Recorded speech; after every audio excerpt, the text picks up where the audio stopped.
Nice. Let's talk a little bit about blockchain. Okay. Right. So blockchain is a bit also controversial because it's opening up the doors that have always been closed and allowing corruption. Yeah. And in Africa we just have two problems, and one problem is as a result of the other problem. Yeah. So our biggest problem is corruption. And Is it as corruption or poverty? This is poverty. Corruption, Yes. poverty. It's like a chicken and egg, right? So corruption breeds poverty, right? And poverty again breeds corruption, Yeah. right? Crazy. And with blockchain, if you look at it at scale, actually can start addressing some of these problems. And I think the way you have approached it is the right way, because it starts from, can you access finance? Because once you access finance, now you have financial freedom. You can invest, you can build businesses, you can save, and there's generational wealth created over time, right? So when you think about what you are doing and the two major problems that we face in Africa, where do you place yourself? Right.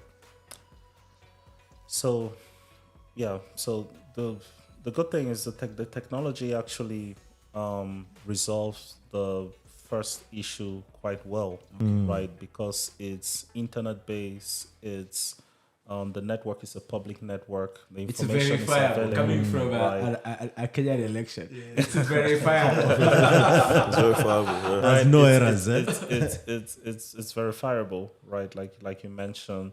And the second, it has, I think it resolves the first problem and has a high potential of resolving the second problem.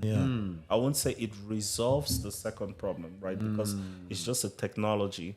And the way assets are going to be managed over that technology, it's a human, it's still these are not machines, right? We're still going to be behind the decision making. So I think it has the potential to resolve some aspects of poverty, right? Be it access to capital, access to loans. It facilitates those things, but it won't just resolve it, right? So that's kind of like my approach on it, right? If let's say voting mechanisms, record keeping, certifications, if all of those things move to the blockchain, then it's gonna be very difficult for corruption, right, to exist when that is there, right? But this is the challenge with poverty, right? Like, yes, we can have the technology there, we can have the assets there, but then the decision making, right? What is our top priority, right? Sustaining macro level economy, or focusing on micro level economy. I think in traditional, from my observation, traditional, I would say economy, the priority is macro economy, right? So access to foreign exchange, access to investments, all of those would first happen at the macro layer because they understand it's going to trigger down to micro, right? That same type of, we've not really seen what the Web3 Can do. we've not really seen full what is going to be potential. the priority, because we're attacking the problems from multiple angles. Like with ourselves, we're focused on business, but we'll also want to focus on my grammar, right? That is so, but we've not really, it's not formed, right? And unfortunately, there might be a potential that it might form to be the same like traditional, where the priorities if we think might of be it the same way.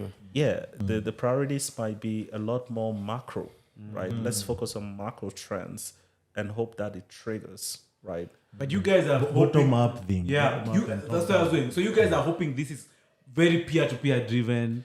So and grows I from. would say we're attacking it from both angles, right? Yeah. Because the issue we have, especially with Africa, is like where is the money? Yes. The money is in B2B, right? That's where the transactions happen.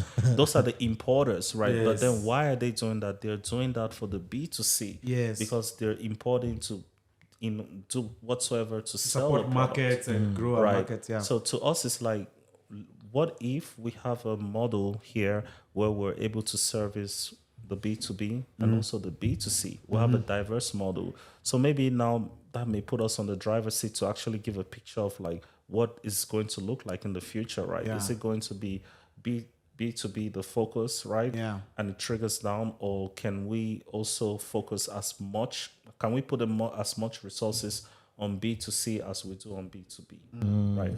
And I think just to add to that, building in Web3 and building with blockchain tech, it doesn't. I feel like I guess maybe this is my mind, but you can design the new rules, right? Okay. You don't have to just. And I think it goes what we just said earlier. You don't have to copy and paste from Web 2 and bring it to Web 3. You know, if typical venture capital is doing this, but now you have DAOs, Yes. decentralized autonomous organizations, which Yes. is doing investing same type of rapid pace, but then they get much more access because there is seeing exactly all the deal flows. Yeah. So you don't. I feel like as a developer or entrepreneur, when you think about the Web3 space, Yeah. at least have your eyes and ears open of maybe I can write the rules, I can build the code to design this new type of paradigm. Yeah. Right. So it's the same way open source has changed, software Exactly. over time, It's just right? this open source streamlined type of thing. Yeah, for sure. And that sounds amazing because, as you said, you are just scratching the surface of Web3, right? Yeah. And I still feel, even at Africa's Talking, I feel like a majority of Africans and, even the world itself is still in 2G technology. Exactly. As much as it's up to 5G technology. And any business that actually wants to bring this 2G to Web3 and 5G kind of technology, you need to create the bridge. Yep. What is the bridge in Canza's finance for this to happen? I would say our bridge is actually having he keeps saying just localization, right? We don't really want to we don't believe in transformation. We don't want to change your behaviors. Right? That's it's like it's almost like you like a meal and we're just maybe changing the plate. Yeah. Or maybe we're just changing just little things about the delivery, right? Yeah. But I believe that has been our bridge, right? Like our bridge to the B2B space, for example, is the FX agents, right? So I would say that's been it for us. And just to add to that, right? If I'm, and this is what I enjoyed about this trip. So in 2015, the only information pertaining to mobile money was M-Pesa. Yeah. Okay, so I did massive research on that. So when I got here now, I'm like, okay, I see this because everyone talks about it. Yes. If you want to talk about the success of blockchain and Bitcoin to scale rapidly, they always go back to M-Pesa. Yes. Right? Yeah. So now being here, if I were to do anything in East Africa, localization, Africa's talking is the infrastructure here. Yeah. I can't just come with you with his blockchain and Solidity Ethereum. I'll start building with this. You guys, this is the infrastructure here. We have to build on Africa's talking APIs to really get access to the people that's using that. Yeah. So I'll talk still on the products from Canza. Something very interesting so in Kenya, for instance, in the last couple of years, I think the total asset under management by SACCOs is over 400 billion shillings, $4 billion. And that's we can call it peer-to-peer, but it's like many peers putting money together with one. Ideally, a SACCO could actually be a decentralized autonomous organization. Yeah. So number one is there's huge liquidity, only that it's maybe stuck. Probably stuck in some legacy systems. Yep. And then the other problem, which you probably have heard of so far, is rate of lending. Yes, correct. The micro lending. The amount that you have to, the cost of credit for the small businesses, which they pay, by the way. Yes, they do. Yeah, happily. But higher interest rates. Yeah, because you get some interest rates are as high as 3,000% per year. Crazy. Yep. But it's calculated because people pay daily. You take in the morning at 4 a.m., you take a loan. At 6 p.m., you pay with interest happily because you've made the money. I mean, this is bottom of the pyramid transactions. That's, So my question actually is, looking at the products you have, what product has taken the best, so much traction for you now? And also just with a context of this is the lay of the land, how things could be if you just adopted some of these legacy systems to use decentralized finance. It will even make money move faster, because if I have money and I don't know what to do with it, I can put it out for a loan and someone across Africa. It could even facilitate the realization of moving of capital across Africa. Because I don't care who takes my money. If I just put it on the blockchain, you take it, just get it back to me at an agreed rate at a certain time. I mean, I don't know if I'm communicating you're saying the perfect impact of that. I'd say So what? I'll say this. So I think I mentioned earlier, within our dApps ecosystem, and we use Africa's token for that. We have the USSD code. We created 5,000 wallets within like a month or so, all through the USSD platform. Serious? And so that goes back to your bridge of we're using the APIs to connect them to create wallets, and that was wallets within DeFi and blockchain. So that's the Web2 and Web3 combined. Yes, combined. So if you use the USSD, you create a wallet within the Canza ecosystem on our dApps. Then now you can go to the malware. Yes. And then do that loan that you just mentioned. Yes. So now you're combining all those three sections that you just, and that's the lending and borrowing with all within Jollof. So you see how it's all interoperable with all the right Lego blocks that you can just shuffle and then you can plug and play. So you see a product like Jollof playing in the Sacco space very easily. Oh yes, for sure. Interesting. Sure, because now you have your rural area exposure. Yes. Right. All you have is that Nokia small phone. Flashlight. Right. Flashlight. It's called Mulika Muiz. Okay. So you have that in the village now, but you have an account. You have a Web3 address. You have a blockchain address. But then now I can do that loan and use that because the only reason why we got to the rural areas is because we do use infrastructure locally and with 2G. Yes. But in the background, when it connects to our server, then we're doing 3G into the blockchain. So for those guys who don't know Swahili, Mulika Mwizi is a feature phone. But Swahili word means point out. Flashlight. So like imagine you're in a house and somebody creeps in and you can hear somebody walking in your house. You probably reach out for your flashlight and point where's that guy. So that action is Mulika Mwizi. But the tool, which is usually just a feature phone, they all got that general name. That's funny. But I would say what gets a lot of traction today, right, is cross-border payments of Jara network, and that's where we're seeing a lot of traction. And we did about, I think right now, 16 million in about 4 months. Oh, that's serious. And a lot of... And that's a tip of... I don't even know if it's a tip of the iceberg. One sand on this t-shirt. Yeah, it's I mean, from a very small amount of customers, right? So... but then that was very important for us because we got to understood that, okay, if we can do X with X amount of customers, then this is like, huge opportunity. Yeah. Right. And it so happened that traction is a result of the devaluation and the difficulties which a lot of businesses are having to get their imported goods, right, to pay for their imported goods. So I mean, how is the rationale there? Like, what facilitates all the people? So what a value proposition there is why source for the US dollar at the premium, 40% premium in secondary, tertiary markets. Okay. While we can offer you stable cryptocurrency to do the same. Okay. So essentially, if your issue was just holding an asset that is a lot more less volatile, then instead of the US dollar, you could just buy stable cryptocurrency, right? But then these are businesses, their issues don't end there, right? Of course, they want to secure their hard-earned money, but then they want to keep the business operational. So that cross-border payment needs to be there. Yes. So with us, it's like we give you access to the stable crypto, and then we also help you facilitate those payments using a lot of partners similar to us, right? So it's a very like relationship-based network. Yes.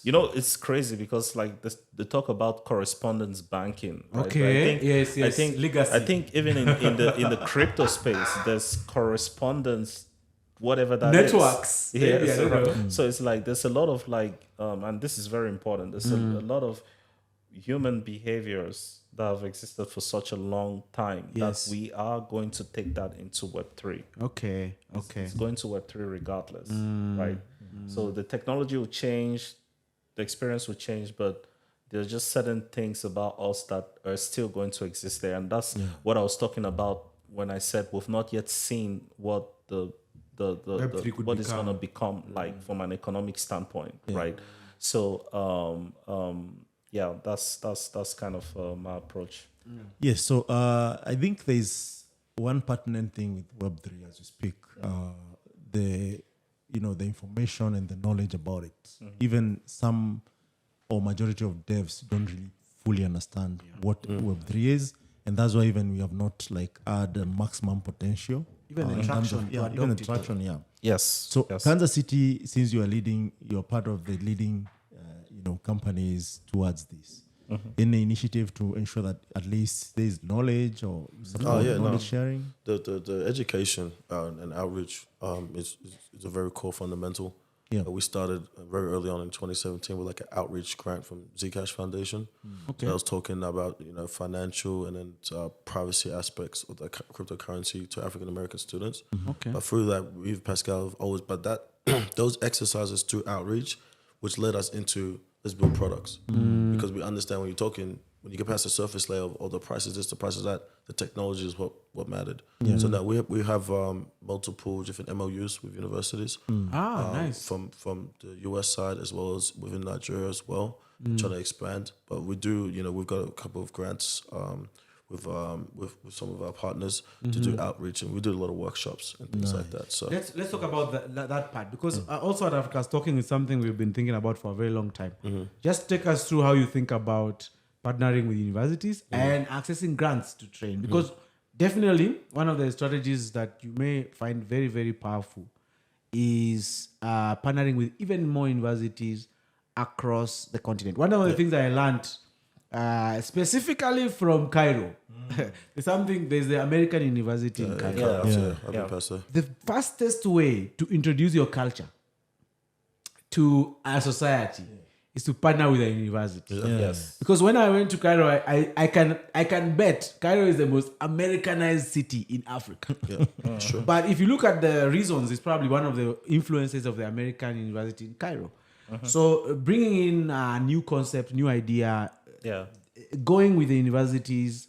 A lot of people overlook this. People don't want to give internships. People don't want to work through universities. But the fact that you've mentioned that is very, very powerful. That's where you have the people who will adopt this technology, the Gen Zs, will developers, everything in that ecosystem.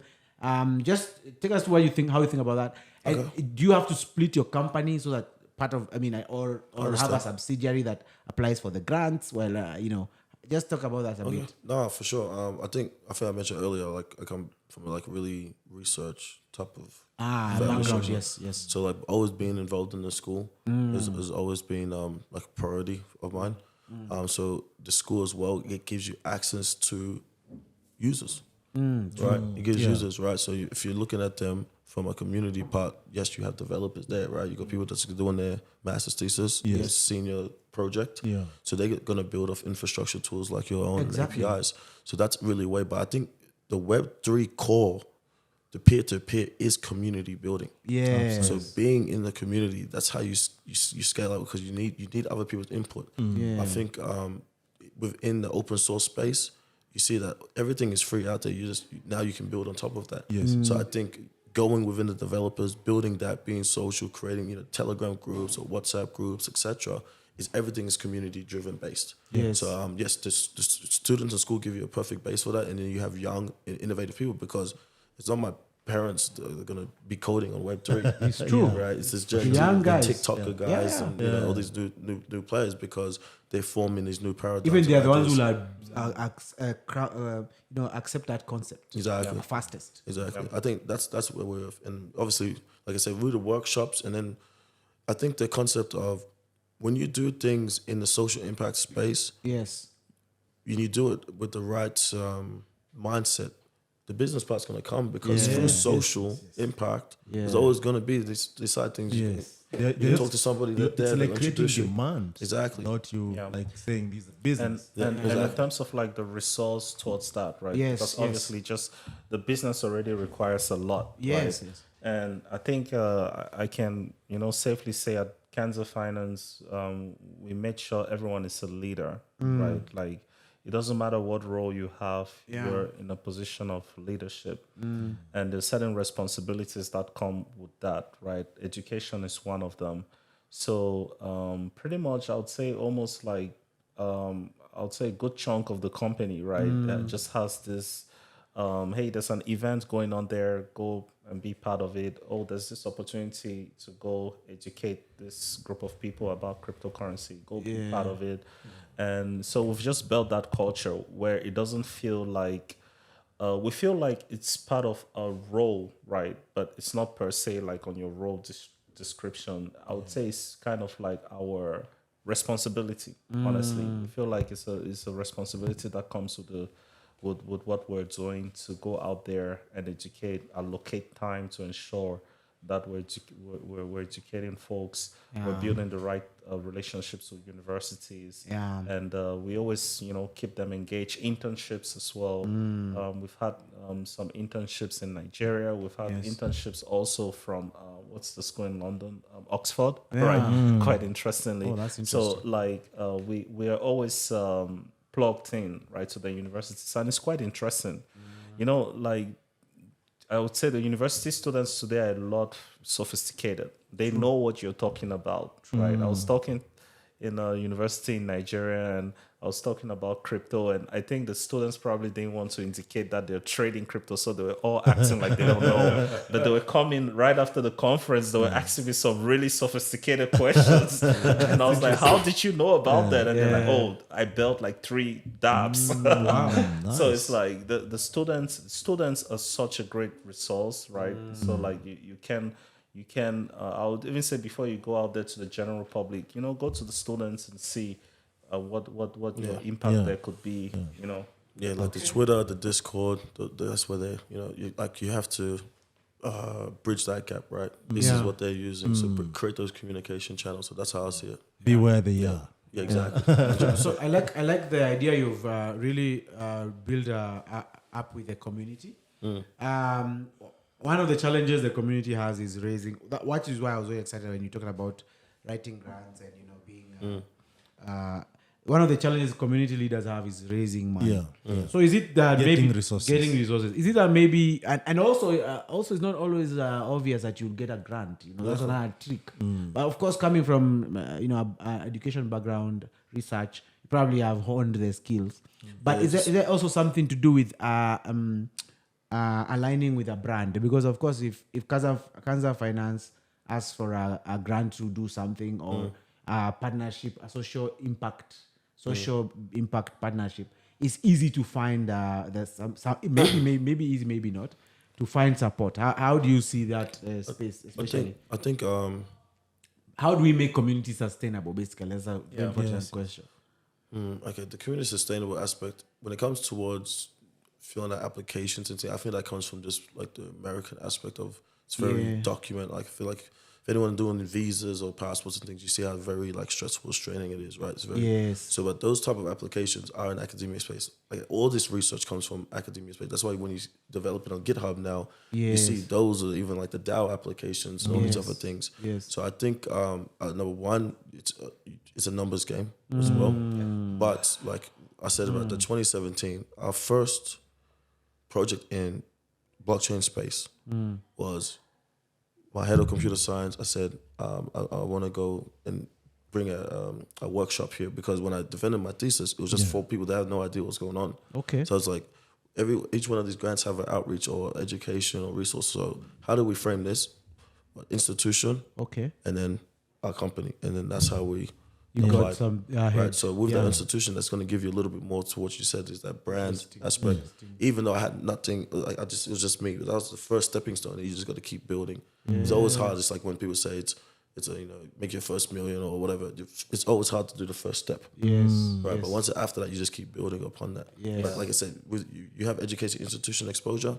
You have your own value that you can bring. Then you can apply. No, I think that just says something that is like, again, another secret weapon. Applications. There was this time when I think the Ghanaian government had put up like they were willing to like fund any fintech that could facilitate remittance into Ghana. Serious? About $100,000. Yes. Wow. And I had So it's just like, I mean, I gave up on that one, which was funny, but like it was my early experience into learning never give up, right? I sent an email, like customized emails to about like 70 something chamber of commerces, Ghanaian chamber of commerces around the world, and none of them responded. And I was just like, oh my God, this is like, it's not materialized into anything. I wasted my energy, right? But then I met Deji, and he's quite different when it comes to things like that. Yeah. Tenacious. He's just going to say, hey, let's apply for grants. Okay, how many grants are we applying for? 1,000. I'm looking at him like, how the heck are we going to do it? And then the two of us are trying to derive a method we're going to use. Okay, we're going to use this Google Docs, post all the questions. That way, when we see similar things, we just copy and paste. We're gonna hire friends and pay them like, $50 to apply to stuff. And then just like that, we've scaled and we've applied for 500 things, even though we may not even get all of them, right? But it's just like huge, But the thing is, rejection, right? I feel like as a founder, you need to understand that like rejection is going to be very, very, very, very common. Yeah. And with us, I think we're just built different, maybe our personality and stuff like that. Yeah. We just love rejections. Just like we love... Just energize Do yourself. you think like you get lessons from rejections? Exactly. Oh, for sure. Like we You gotta, feed like, off... even with the coding aspect, fail fast, right? Yeah. It's true. Like, there's no problem. I'm gonna build a perfect solution. No one's gonna use it. For sure. So just get to market, fail fast, come back, and then you keep reiterating. It's the same thing in the You know, software that's a development big cycle. problem Nice. for so many companies. Yeah. They want to perfect it. Yes. Yeah. Before even you launch. Yes. Before even the customer tells you, maybe I like it, you just want to keep perfecting it. Yeah. So this is very important point to take home. Yeah. Fail fast. So fail quickly. Exactly. Yeah, those rejections. I think if we had to summarize our experience Yes. in career-wise in a non-corporate setting, is being rejection. I think that's, if a word has to come up a lot, it will be rejection. Wow. Yeah, I think that's why I brought up that point of when you get into the venture capital space, etc. They're gonna ask you, are you into this full time, or what's the mission? Because you really got to be dedicated to that, right? And if you're not dedicated, if it's like I'm riding a bike and it's like there's a hill or something, if I don't really want to get across that hill, I'm gonna quit. That's it. So after 2 or 3 rejections, if you don't really care about the problem or what you're trying to solve, you're just gonna go do something else. So don't really just chase the money aspect. Chase of the part of the passion. So that's the big thing I tell anybody that asks me questions. And I was like, do you have passion for this? A lot of people, younger friends, family network, I want to do this, I want to do this. But do you have the passion? That's the only requirement I ask. Because if you have passion's the one that's 2:00 in the morning, why are you going to keep going? Yeah. If you don't have passion, you're going to go to sleep.